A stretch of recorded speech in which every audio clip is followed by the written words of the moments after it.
right. So rude, but so right.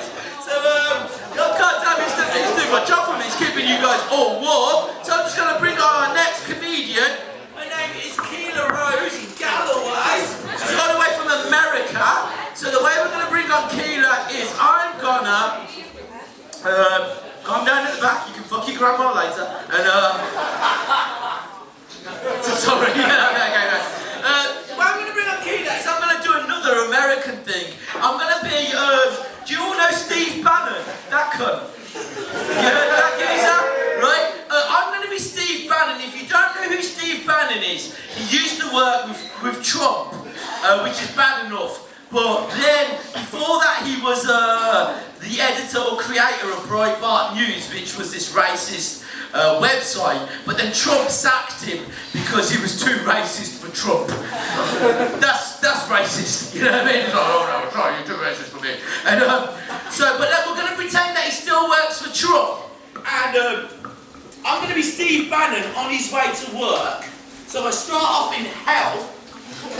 That's where this cunt belongs, right? And I'm going to take the elevator up to the White House, and then the closer I get to the White House, the more you're going to clap, and then Keelah Rose is going to come on and entertain you, and you, and you, and you, and you. Let me get into character, because it's hard for me to be a racist, right? No, I'm brown, technically I can't be racist.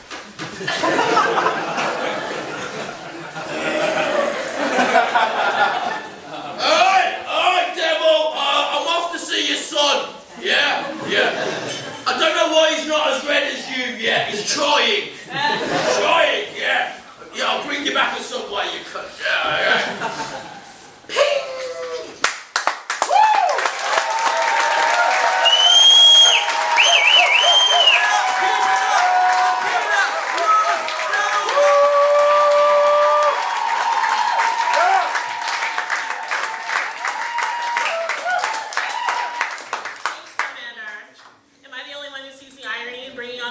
Black comedian with a fucking Steve Bannon reference. Thanks for that. Ladies and gentlemen, my name is not Keelah, it's actually Keelah Rose. That's because, like most black people in America, my family originally came from the South. Is anyone here from the Southern United States by chance? Alright. One love to my people from the South. Let me tell you how it is in the South. This girl knows how it is. We love everything double. That's why my name is double.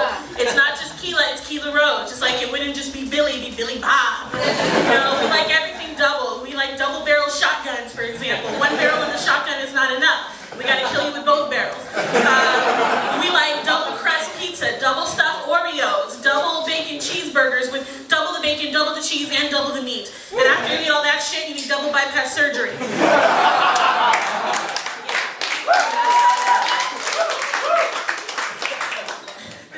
So, thank you, ladies and gentlemen. I have to admit, it wasn't just a Steve Bannon thing. I'm a little nervous coming up here tonight. This is my first time doing the Cosmic Comedy Showcase, so it's a pleasure to be here.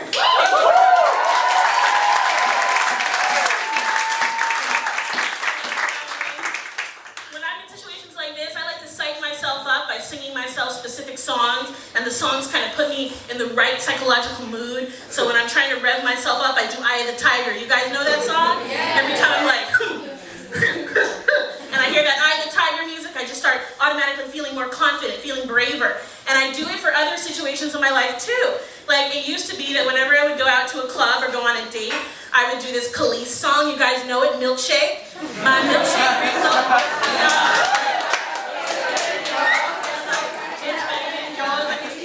but I have to charge, hell yeah.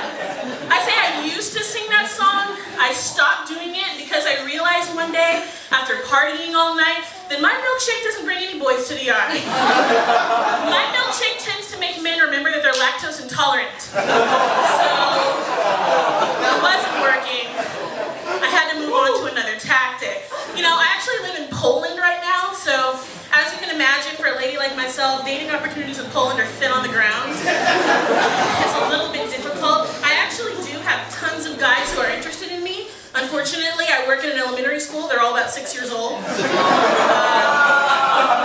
mean, I gotta be honest with you. After being an elementary school teacher for this long, I have a very easy time bagging 6-year-old boys, let me tell you. All I have to do is tell them that my tits pump chocolate I'm in that shit. Yeah.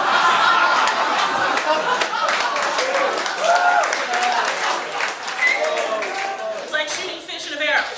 But honestly, I don't think I'm going to be doing that anymore. I can't deal with these 6-year-olds anymore. For one thing, they cannot take direction. Imagine trying to get a 6-year-old to find your clique, and you're like, to the left, to the left. And he looks up and he goes, Miss Calloway, I don't remember which one is left. I'm like, sweetie pie, we've been over this and over this. It's your hand that's not handcuffed to the bedpost right now.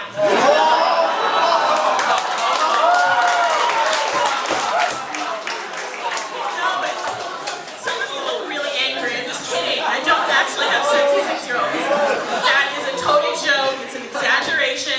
The reason I don't is because they can't keep a secret. Honestly, they constantly talk in front of their cubbies while they're drinking their apple juice. You know, and it turned out that I wasn't the first older woman that one of these kids had been involved with. So he told the other woman in his life about us. Unfortunately, she was his mother. So I don't work at that school anymore. Yeah, I was asked to leave. I don't know why, honestly, it's a mystery. So I had to start dating guys my own age. I had no other choice, you know? And I couldn't help it. The first guy that I wound up getting involved with, I met him while he was robbing my apartment. He broke into the apartment, and I was just like, well, you're already robbing the place. You might as well add rape to the list. Why not? You just come on over here. So yeah, you know, 3 to 5 years from now when we're together again, I'm confident that it's going to be a long-lasting relationship. But until then, I'm completely on my own, you know? And I have to wonder, like, what is it about me? What is it about me that's keeping me single? And I think part of it is my attitude towards sex. Because I don't know about you guys, but I've been a little bit shocked tonight. There have been a lot of guys here joking about sucking dicks, for example. And you know, well, I just don't joke about sucking dicks. For me, sucking dicks is a very serious business. Just don't joke about it. They don't call it a job for nothing, okay?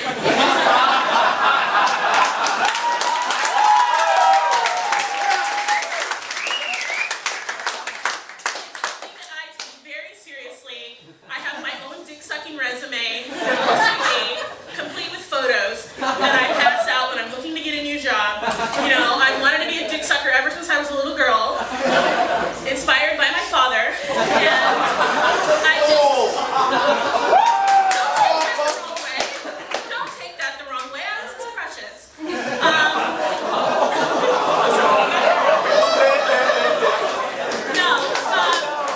Really, it's a serious thing. Like, when I was in university, I actually majored in dick sucking. You joke about all these sorority girls who, like, you know, suck their way to an A. I sucked my way to a solid C+. And then, you know, I wanted to take it further, so I decided to do a study abroad. I went to the Sorbonne. That's where I learned that they call it fellatio, okay? And then, if you want to know my full dick-sucking resume, in the year 2014, I took 3rd place in an international dick-sucking contest. Now, if you want to know the truth, the competition was rigged. I took 3rd place, 2nd prize went to an actual Hoover. I don't think it was fair. And 1st place went to a guy named Mario. But I have to admit that Mario earned it, okay? He even sucked my dick. I don't even have a dick. I don't actually have one, but he made me feel like I did. That's how good this guy was. So yeah, you know, I have to really reevaluate my attitudes towards sex. So I finally decided I'm going to give myself a goal. What better way to get through life than to give yourself a solid goal, something to aim for?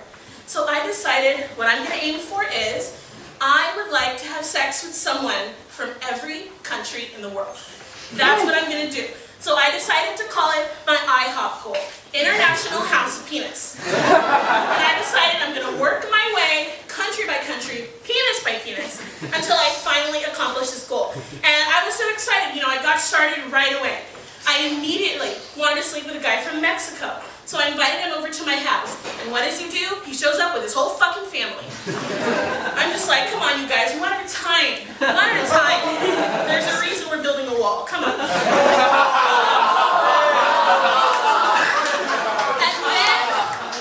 then I wanted to sleep with a guy from Sweden. But the whole time I was doing it, I kept just thinking, God, Norway would be so much better. And then I hooked up with a guy from the UK.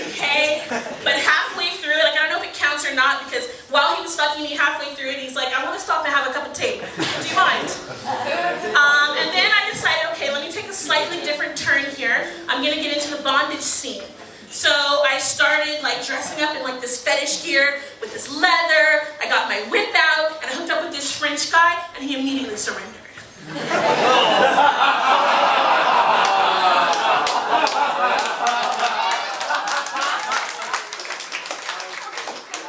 So from all around the world, I'm trying to make this thing happen. And as I was thinking about my long-term goals, checking off one country after another, I finally realized, hey, wait a minute, I forgot about Antarctica. I might actually have to fuck a penguin. There are no people from there. And then I remembered Vatican City. God, that's bonus round shit right there. And you know, I keep thinking, I'm gonna make it with this goal. I'm gonna do it. Even though I was raised a Christian. And I know that in fulfilling this goal, I am dooming myself to an eternity of hell. They say the road to hell is paved with good intentions. Mine is gonna be paved with flags. And what I imagine is that when I die, I'll be stripped naked and shaved like Cersei from Game of Thrones, and I'll have to walk down this long path filled with flags from every country in the world, from guys that I've had sex with, while some nun at the end of the line is like, shame, shame, shame on the sinner, shame, shame on the sinner. And when I finally get to the end of the row of flags, what I picture is that the last flag is going to be this big, beautiful, golden, white Vatican City flag, and I'll turn to the nun and I'll say, no, sister, it wasn't shame on this sinner. It was Father Rodriguez. No.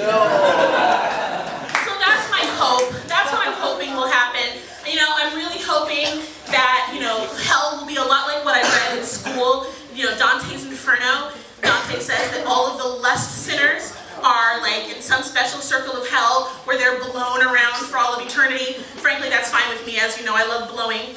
So I'm cool with that. But what I really picture is that the demons, while they're torturing me, will somehow stop what they're doing and just give me like that respect nod, because I've done what no one else in the world has managed to do. And my real goal, quite frankly, is to just make it to the top. What I realized is, how am I ever going to meet people from all these random little countries like Gibraltar and the Falkland Islands? I've got to aim bigger. I've got to start having sex not just with people from the country, but with heads of state. And I realized I can take so many countries off my list at once. All I have to do is fuck the Queen of England.